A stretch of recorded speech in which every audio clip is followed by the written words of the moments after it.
안녕하세요. 검사 출신 임성열 변호사입니다. 오늘은 최근에 유명한 개그맨이시죠? 이경규 님께서 약물운전으로 경찰에 입건이 되면서 술이 취해 음주운전을 한 것처럼 이런 행동이 금지되어 있구나, 이런 내용이 실제로 문제가 되는구나 라고 많은 분들이 아셨을 겁니다. 그런데 많은 분들이 우울증으로 현재 치료를 받고 있고 신경쇠약이나 다양한 정신적인 어떤 질환이 있어서 치료를 받고 계신 분들이 많이 있습니다. 그런데 그런 약물을 복용한 상태에서 운전을 해서는 안 되구나 라고 최근에 크게 이슈가 됐었습니다. 최근에 저희 법무법인에도 이와 같은 사례가 기소유예를 받은 사례가 있어서 말씀을 드려보고자 합니다. 최근에 이제 이분께서는 되게 오랫동안 10년이 넘게 불면증을 비롯해서 여러 가지 정신질환이 있어서 치료를 받고 있던 상태셨습니다. 그런데 당시에 아침에 병원을 나온 이후에 운전하는 과정에서 본인이 약물을 복용을 하였고, 사실 운전을 해서는 안 되는데 그 운전을 하면서 정신이 조금 깼다가 또는 잠이 들었다가 하면서 운전을 이상하게 하니까 뒤에 있었던 차량들이 신고를 하고 112 출동을 했던 것입니다. 그런데 실질적으로 나중에 CCTV를 역추적을 해보니까 서울에서 출발을 했는데 경기도 쪽을 갔다가 다시 또 서울 쪽으로 왔다가 여러 방면으로 왔다 갔다 하다가 자기 본인의 집으로 가는 게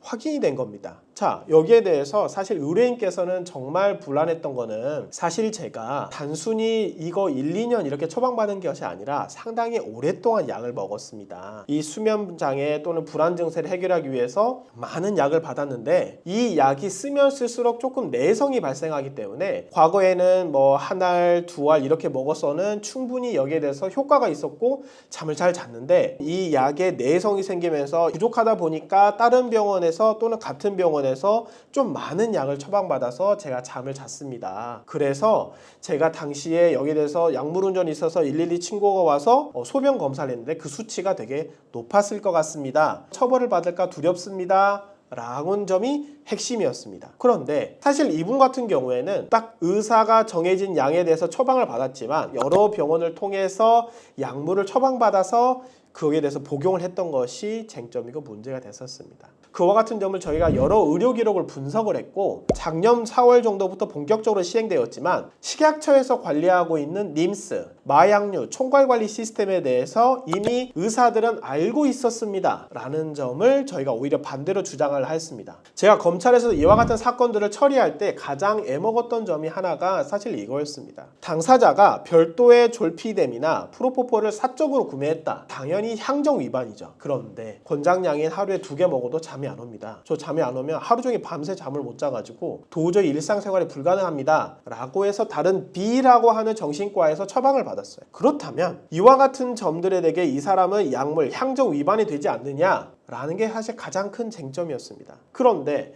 작년 2024년 4월경부터 본격적으로 시행되고 있는 식약처에서 림스, 이 의약품, 마약류 관련 총괄관리 시스템이 있다고 했을 때에는 두 번째 B 또는 C에서 처방을 할 때도 그 시스템에서 의사 선생님한테 뜹니다. 여러 군데에서 처방을 받았다라고 할지라도 의사 선생님이 알고 있는 상태에서 처방을 해준 것이기 때문에 선생님 이거 너무 걱정하지 마십시오. 설령 선생님이 추가 졸피뎀을 처방받아 거기에 대해서 내가 투약을 했다라고 할지라도 전문가가 알고 그걸 처방을 해줬다, 전문가가 인정한 것을 과연 경찰과 검찰에서 처벌을 할 수 있겠습니까? 여기에 대해서는 선생님이 지금까지 갖고 있었던 수많은 의료 기록을 통해 그 전문가의 처방을 적극적으로 저희가 증빙하고 입증해낸다면 도로교통법 위반으로 처벌받는 것 외에 마약류 관리법 위반 향정으로는 처벌받지 않을 수 있습니다. 오남용이 되지 않을 수 있습니다 라고 하는 점을 저희가 적극적으로 어필을 했습니다. 저희가 실제로 의뢰인부터 이와 같은 의료 기록 그리고 치료를 위해서 처방이 이루어졌던 점, 그와 같은 과정에서 B 정신과에 대해서 의사 선생님이 진단하고 처방했던 내용, C 정신과에서 진단하고 처방했던 내역들을 저희가 모두 함께 통합해서 분석하여 경찰과 검찰에 적극적으로 어필을 하였고, 종국적으로 검찰에서는 당사자에게 약물운전까지도 처벌되지 않는 기소유예로 최종적으로 종국 처분이 완료됐습니다. 되게 유명한 개그맨이신 선생님의 사건으로 인해서 많이 알려졌고, 실제로 많은 분들이 이와 같은 복용을 한 상태에서 사실 운전을 한 경우들이 있으실 거예요. 근데 그렇지만 저는 사실 이런 점이 사실 마음에 걸립니다. 이런 점이 제가 사실 잘못한 점이 있어요. 제가 이런 준수사항을 지키지 않았습니다 라고 걱정되는 사항이 있으시다면 절대 여기에 대해서 혼자 고민하지 마시고 언제든지 저에게 문의해 주시면 저희가 가장 신속하고 정확하게 도움을 드릴 수 있도록 하겠습니다. 네, 그리고 제가 방금 말씀드렸던 약물운전 그리고 향정 사건의 기소유예 자세한 대응 방법과 거기에 대한 사례를 알고 싶으시면 저희가 영상 밑에 해당 저희 홈페이지 성공 사례 및 불기소 결정서를 첨부해 놓았기 때문에 해당 부분을 참고해 주셔도 좋을 것 같습니다. 감사합니다.